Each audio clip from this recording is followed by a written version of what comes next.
मामला को करके, और सैलरी उनको लेना ही नहीं चाहिए था। बोले भाई ये पैसा निवेशक का है, निवेशक को अगर मिल गया उसके बाद आप हमको जो दे दो। नहीं चलो, अब अगर वो स्याही कलम कॉपी कागज का खर्चा है, इंटरनेट का खर्चा है, आने जाने का खर्चा है, वो जायज खर्चा है सर। वो 20 लाख रुपए थोड़ी होता है वो खर्चा जी, वो भी पर मंथ का।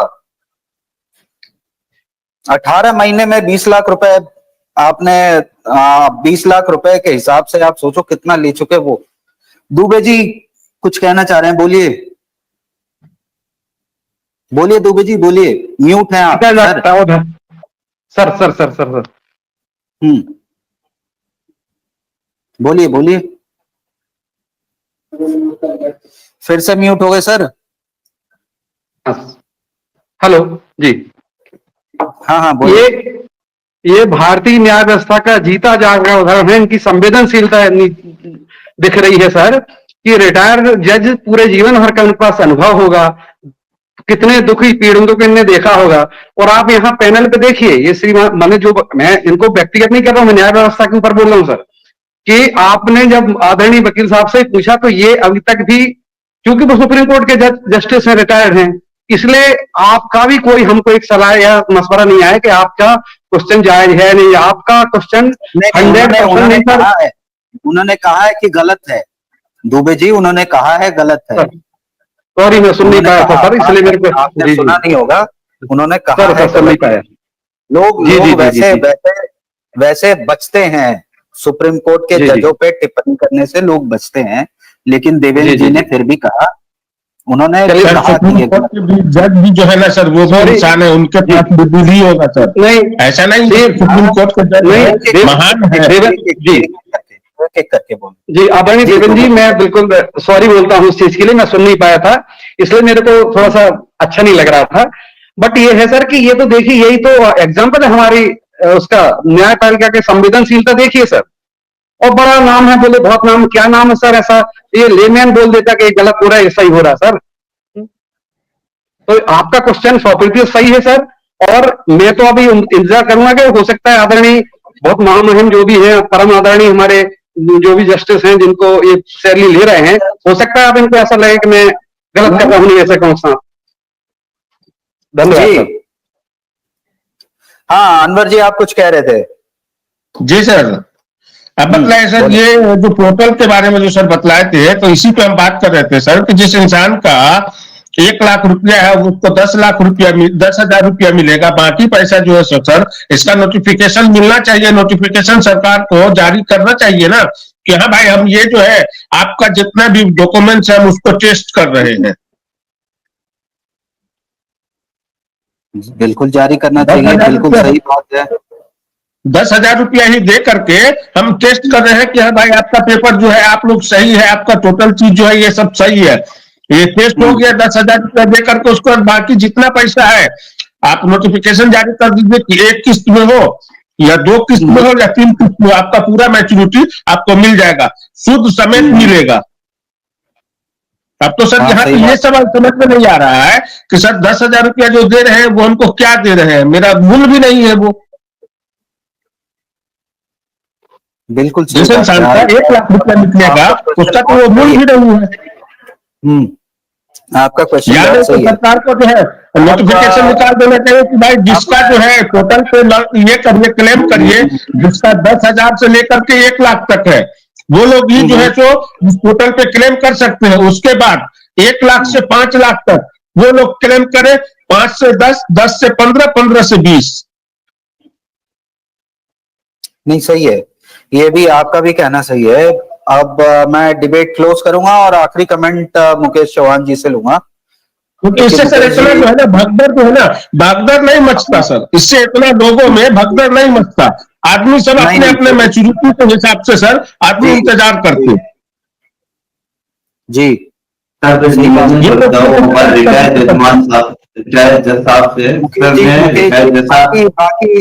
बाकी म्यूट कर लें अपने आप को। मुकेश जी आज थोड़ा धीमा बोल रहे हैं, फॉर अ चेंज सुनाई नहीं दे रहा है ज्यादा। सर मैं रिटायर्ड जज साहब से निवेदन करना चाहता हूँ सर।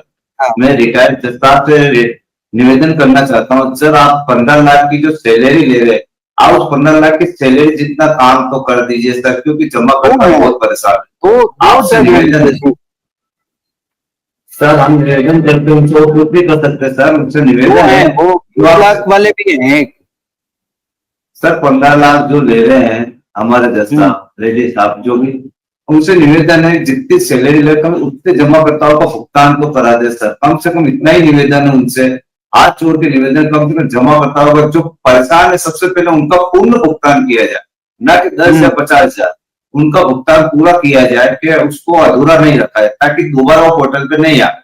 अब उसका अधूरा पैसा देके ना तो आधा पैसा उसके काम का आता है, तो पूरा पैसा अगर उसको मिल जाएगा तो कहीं पे भी वो इन्वेस्ट कर सकता है, या तो कहीं बच्चों की शादी कर सकता है, या कोई नया बिजनेस डाल सकता है, या कहीं पे भी अपनी बीमारी का इलाज कर सकता है। अब 10,000 50,000 से ना तो इलाज होता है, ना शादी होती है, और ना बिजनेस कर सकता है आदमी। ये पैसा निकल जाता है, और एक बड़ी पूंजी नहीं है, बड़ी पूंजी अगर उस बड़ा भुगतान उसको एक ही बार में मिल जाएगा तो वो कहीं ना कहीं कुछ न कुछ तो व्यवस्था करेगा, अपने जीवन के आगे चलाने की जीवन की व्यवस्था ही कर सकता है।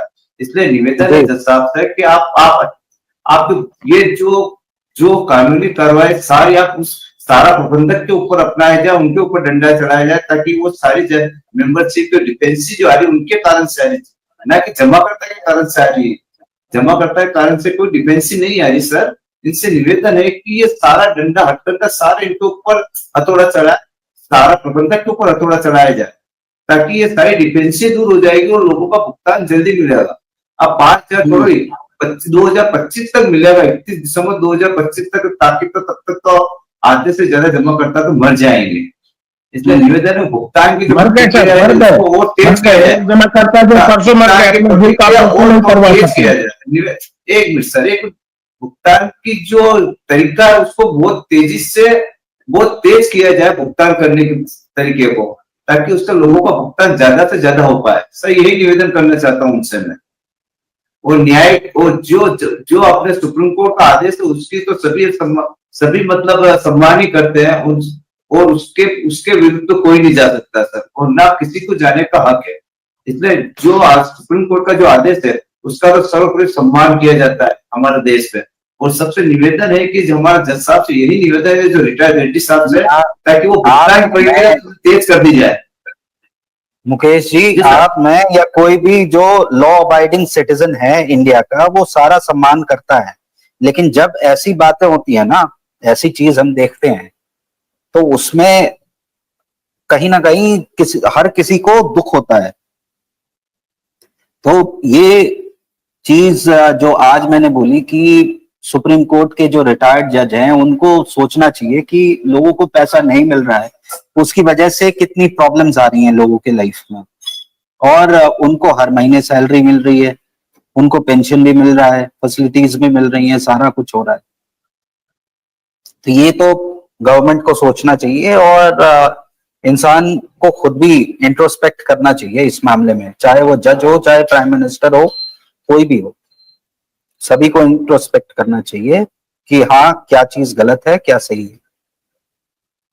जी सर एक लास्ट क्वेश्चन उठना सर, ये जितनी भी जो समस्या आ रही है मेंबरशिप की, जो मेंबरशिप जो नहीं हो पा रही, मेंबरशिप किसी का नाम इसमें से, मैं तो सर यही निवेदन करता हूँ इस पोर्टल पे कि सीआरसी जो पोर्टल है उसी पोर्टल पे इसका निवारण कर दिया जाना चाहिए, ताकि उसी के साथ एक मेंबरशिप का फॉर्म और दे देना चाहिए, ताकि वो अपनी ब्रांच या किसी भी जमा जैसे एजेंट है, जिस एजेंट ने उसका खाता खोला उसी के द्वारा उसकी सील साइन करवा के, उसका वेरीफाई करवा के उसको लोड करवा दे, उसी को मान्य कर दिया जाना चाहिए, ताकि उसी एजेंट के द्वारा उसने खाता खोला था, उसी का जो उस एजेंट है, उस एजेंट के द्वारा मेंबरशिप की समस्याएं दूर हो सकती है सर, और लोग ब्रांचों पर भटक नहीं सकते।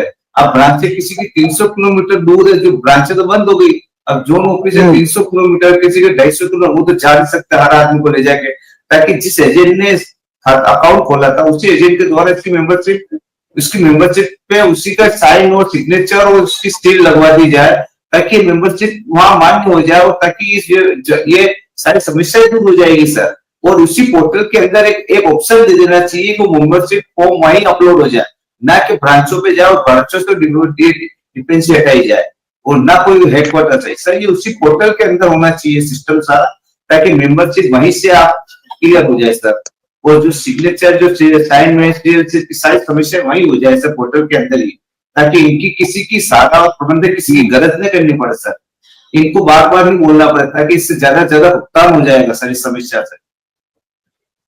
थैंक यू मुकेश जी, आपने अभी जो सुझाव दिया वो सच में अच्छा है और हम उम्मीद करते हैं कि वो धरातल पर उसको इम्प्लीमेंट भी किया जाए।